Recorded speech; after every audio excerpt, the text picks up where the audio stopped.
قادیانی مسلمانوں کے بارے میں کیا سمجھتے ہیں؟ جیسے عام مسلمان ہیں اس کے مرزا غلام احمد قادیانی کو نہیں مانتے، تو ممکن ہے پھر وہ مجھ پہ پھپتی یہ کسیں کہ صاحب یہ ملا ہے، یہ جھوٹ بولتا ہے۔ چلیے ہم کہاں چلتے ہیں؟ ہم چلتے ہیں 1974 میں بھٹو صاحب اس سیشن میں، جس سیشن میں مرزا ناصر جو قادیانی جماعت کا تیسرا خلیفہ تھا اس کو دعوت دی۔ اچھا بھٹو صاحب نے بڑا کمال کام کیا۔ اسمبلی میں آپ بھی جانتے ہیں کہ پارلیمنٹ میں پوری دنیا میں، امریکہ ہو، انگلینڈ ہو، کوئی ملک ہو، پاکستان ہو، انڈیا ہو، اس میں ایک قرارداد پیش کرتے ہیں تو اسپیکر کہتا ہے جی یہ قرارداد آئی ہے، اب آپ اس کے حق میں جو لوگ ہیں وہ دائیں طرف آ جائیں، اس قرارداد کے مخالف جو ہیں وہ بائیں طرف آ جائیں۔ اسی طرف وہ ووٹنگ ہوتی ہے، اگر زیادہ لوگ آئیں گے قرارداد منظور، قانون پاس ہو جائے گا، اگر تھوڑے ہوں گے قرارداد رد ہو جائے گی، تو قرارداد رد ہو جائے گی۔ اچھا اب اس میں بھٹو صاحب نے کہا کہ دیکھو بھائی قرارداد آ گئی، مولانا شاہ نورانی رحمۃ اللہ نے وہ قرارداد پیش کی جس کی پھر تائید وہ صاحب آگے مولانا مفتی محمود صاحب وغیرہ رحمۃ اللہ علیہ سارے حضرات آ گئے۔ اب انہوں نے کہا، بھٹو صاحب نے کہا یار ایک ریکویسٹ ہے میری چھوٹی سی، ممبران سے کہا کہ یہ تو مسئلہ حل ہو ہی جائے گا قرارداد سے، کیوں نہ یہ سینسیٹیو موضوع ہے، کیوں نہ ہم قادیانی جماعت کے سربراہ کو بلا لیں۔ انہوں نے کہا یہ بلا لیں، مولانا نورانی رحمۃ اللہ نے، مولانا مفتی محمود رحمۃ اللہ نے، غلام غوث ہزاروی رحمۃ اللہ اور جماعت اسلامی کے لوگ بھی بلا لیں جی، خیر بلا لیا۔ مرزا ناصر اب کس طرح آیا؟ مرزا ناصر آیا اسمبلی میں انٹر ہوا، اب دھوکہ کس طرح دیا دیکھیں کہ بھٹو جیسا بندہ کنفیوز ہو گیا۔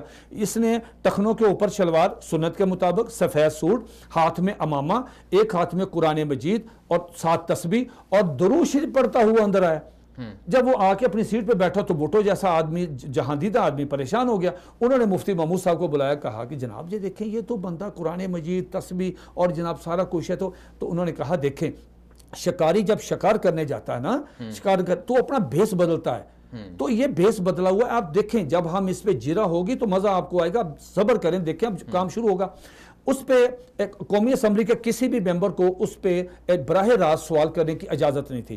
یحییٰ بختیار اٹارنی جنرل تھے، انہوں نے سوالات کیے۔ میں آپ کے سوال کی طرف آتا ہوں۔ فاروق علی خان صاحب سپیکر تھے، وہ بیٹھے تھے۔ عبدالحفیظ پیرزادہ وزیر قانون وہ تھے۔ کوثر نیازی مذہبی امور وہ بیٹھے تھے۔ بھٹو صاحب جو تھے وہ پریزنٹ تھے۔ یہ جو سوال ہوا، اب بھٹو صاحب کی موجودگی میں اٹارنی جنرل یحییٰ بختیار نے سوال کیا، یہی اپنا اس کو مرزا ناصر جو قادیانی جماعت کا تیسرا خلیفہ تھا، پوری اسمبلی اب سن رہی ہے، اسے پوچھا کہ صاحب یہ بتائیں کہ یہ ایک کتاب ہے آپ کی آئینہ کمالات اسلام، کتاب نکالی، کتاب کا صفحہ نمبر نکالا، مدنی صاحب حیران ہوں گے، 547 اور 548، آدھی عبارت دائیں طرف ہے، آدھی عبارت بائیں سائڈ پہ اوپر ہے یہ عبارت، تو یہ عبارت عربی ہے، عربی انہوں نے پڑھی، کہا یہ کتاب پہلے یہ بتائیں یہ آپ کے دادا کی کتاب ہے؟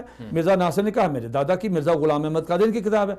پھر پوچھا گیا کہ یہ بتائیں کہ یہ جو کوٹیشن میں ابھی عربی میں پڑھ رہا ہوں اس کا میں ترجمہ کر رہا ہوں، آپ مجھے بتائیں میں ترجمہ صحیح کر رہا ہوں یا غلط کر رہا ہوں؟ تو یہ کوٹیشن جو الفاظ عبارت ہے مرزا غلام احمد قادیانی کے، یہ آپ اس کو تسلیم کرتے ہیں؟ اس نے مرزا ناصر نے کہا جی میں تسلیم کرتا ہوں۔ اچھا یہ اس ایسا ہوا تو پوری اسمبلی کے ممبران کھڑے ہو گئے۔ بھٹو صاحب جیسا بندہ جو ٹھنڈا یعنی ایک سیکولر آدمی تھے نا بھٹو صاحب، تو ایسا آدمی اس کے چہرے کے تاثرات بھی بدل گئے اور وہ غصے میں تھے بھٹو صاحب۔ وہ کیا کوٹیشن تھی کہ کوٹیشن یہ تھی کہ مرزا غلام احمد قادیانی نے اپنی اس کتاب میں آئینہ کمالات اسلام کے صفحہ نمبر 547 اور 548 پہ لکھا کہ اگر کوئی شخص، یعنی پوری دنیا میں اگر کوئی شخص مرزا غلام احمد قادیانی کو، یعنی وہ کہتا اگر کوئی شخص مجھے نبی نہیں مانتا، میری کتابوں کی تصدیق نہیں کرتا، یعنی میری کتابوں میں جو لکھا ہے کہ میرے نبی پاک صلی اللہ علیہ وسلم کے 3000 معجزے، مرزا قادیانی کہتا ہے میرے 10 لاکھ معجزے، اگر اس کی تصدیق نہیں کرتا، اگر وہ اس بات کی تصدیق نہیں کرتا کہ میں محمد رسول اللہ ہوں، میرے وہی معجزات، وہی کمالات، وہی چیزیں ہیں، میں اللہ کا آخری نبی ہوں، میں رسول ہوں، مجھ پہ وہی اترتی ہے، یہ کتابوں میں لکھا۔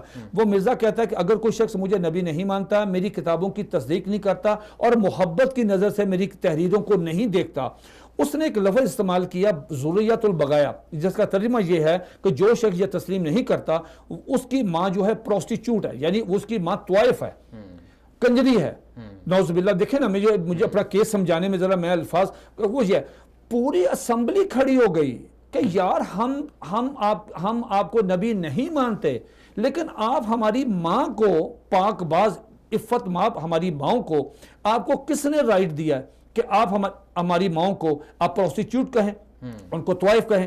یہ کہتے ہیں لو، ان کا ایک نعرہ ہے لو فار آل ہیٹڈ فار نن، محبت سب سے، نفرت کسی سے نہیں۔ اور اللہ کے بندو، آپ مرزا غلام احمد قادیانی کی کتابیں دیکھیں، آپ کہتے ہیں جو مرزے کو نہیں مانتا وہ جہنمی، خود مرزا نے کہا جو مجھے نہیں مانتا وہ جہنمی ہے، جو مجھے نہیں مانتا ولد الزنا ہے، جو مجھے نہیں مانتا اس کی ماں جو ہے وہ طائف ہے۔ اب دلچسپ بات یہ ہے کہ مرزا غلام احمد قادیانی کو جو پہلی بیوی حرمت بی بی سے جو بیٹا فضل احمد ہے، اس نے مرزا قادیانی کی بیعت ہی نہیں کی، مرزا قادیانی اس کا جنازہ نہیں پڑھا، اس کو جائیداد سے آگ کیا۔ ہم پوچھتے ہیں کہ کیا یہ جو فتویٰ آئینہ کمالات اسلام والا ہے، یہ مرزا قادیانی کے بیٹے پہ فٹ ہوتا ہے یا نہیں ہوتا؟ بالکل۔ تو یہ ان کے نظر مسلمانوں کو تو دیکھیں نا آپ، وہ مسلمانوں کو جنازہ نہیں پڑھتے، مسلمانوں کو بیٹی نہیں دیتے، ہاں ان کی بیٹی لے لیتے ہیں۔ کیا کہتے ہیں بشیر الدین نے کہا کہ جس طرح آپ عیسائی عورت سے شادی کر سکتے ہیں لیکن آپ عیسائیوں کو اپنی بیٹی نہیں دیتے، اس طرح مسلمانوں میں سے آپ ان کی بیٹی لے سکتے ہیں لیکن اپنی بیٹی ان کو نہیں دے سکتے۔ پیچھے تو یہ بائیکاٹ انہوں نے شروع کیا ہے۔